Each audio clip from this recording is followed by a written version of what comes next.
तुम आज तक यही समझते आए हो ना कि इबलीस जो निकाला गया वो सजदा आदम के इनकार पर, भाई यही तो है कि आदम को सजदा नहीं किया निकाल दिया, ऐसा तो है ही नहीं। अब तक ये सुनते आए हो कि सजदा आदम के इनकार पे निकाला गया, ठीक है ना, ऐसा नहीं है। कुरान ने वाक़े को महफूज रखा है, सजदा कर, उसने सजदा नहीं किया ना, तो सजदा न करने पर नहीं निकाला गया। अल्लाह ने पूछ लिया मा मनाअका अन तस्जुदा लिमा खलक़तु बियदैया, इब्लीस ये बतला कि मैंने इस आदम को अपने दोनों हाथों से बनाया था, तूने इस आदम को सजदा क्यों नहीं किया? तो सजदा न करने पर निकाला नहीं गया है, सजदा न करने पर सिर्फ सवाल हुआ है, ये कुरान है। तो निकाला किस बात पे गया? जाओ देखो कुरान में न मिले तो कल मिंबर पर आने देना। पूछा परवरदिगार ने मा मनाअका अन तस्जुदा लिमा खलक़तु बियदैया, इब्लीस तूने इस आदम को सजदा क्यों नहीं किया? इसे तो मैंने अपने दोनों हाथों से बनाया था।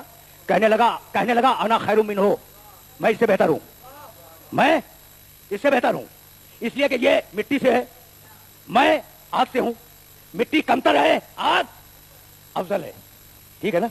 अब ये डिबेटेबल पॉइंट है कि मिट्टी कमतर है या नहीं, आग अफजल है या नहीं, ये अलग मसला है। लेकिन इब्लीस की निगाह में आग अफजल है, मिट्टी कमतर है, तो वो कह रहा था कि मैं अफजल होते हुए कमतर को खलीफा नहीं मानूंगा। इब्लीस था मगर इतनी अकल थी कि अफजल के होते हुए कमतर को न माने। मैं अफजल हूं, ये कमतर है, और मैं अफजल होते हुए इस कमतर को सजदा नहीं करूंगा, इसकी खिलाफत तस्लीम नहीं करूंगा।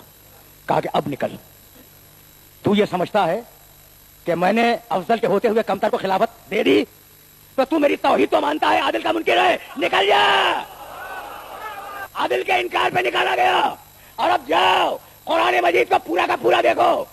कहने लगा अबे सुनना, अबे इज्जत का परवरदिगार तेरी इज्जत की कसम, अल्लाह को मानता है तौहीद, ला उग़वियन्नहुम अजमाइन इल्ला इबादका मिनहुमुल मुखलसीन, परवरदिगार सबको दुनिया में जाके बहकाऊंगा, लेकिन ये जो तेरे पाक पाकीज़ा बंदे हैं इन्हें मैं बहका नहीं सकता।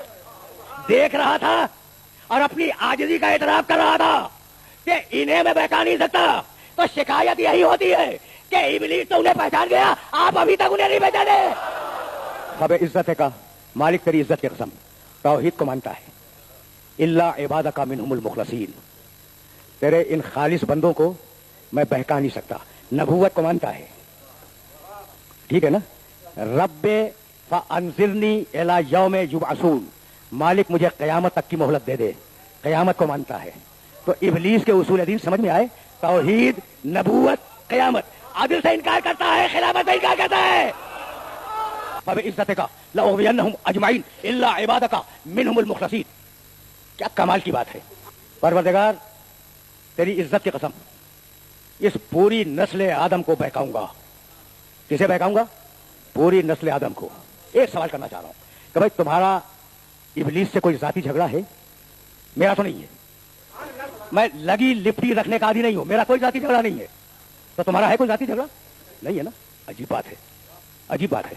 अच्छा ठीक है, आदम हमारे बाप थे, तुम्हारे भी बाप थे, तो झगड़ा हमारे बाप से था ना, हमसे तो नहीं है भाई। ठीक, कहने लगा ला अहतनकन्ना ज़ुर्रियतहु इल्ला क़लीला, मालिक आदम की ज़ुर्रियत को बहकाऊंगा, थोड़े से लोगों को छोड़कर। तो इब्लीस तेरा झगड़ा आदम से है, तू बिगड़ा आदम से, तू हारा आदम से, ये झगड़े का गुस्सा निकाल रहा है नबी की ज़ुर्रियत पर। ये मसला क्या है? बिगड़ा आदम से, झगड़ा आदम से, हारा आदम से, गुस्सा निकाल रहा है औलाद पर। तो इब्लीसियत यही है कि अगर नबी से इंतकाम न ले सको तो ज़ुर्रियत से इंतकाम ले।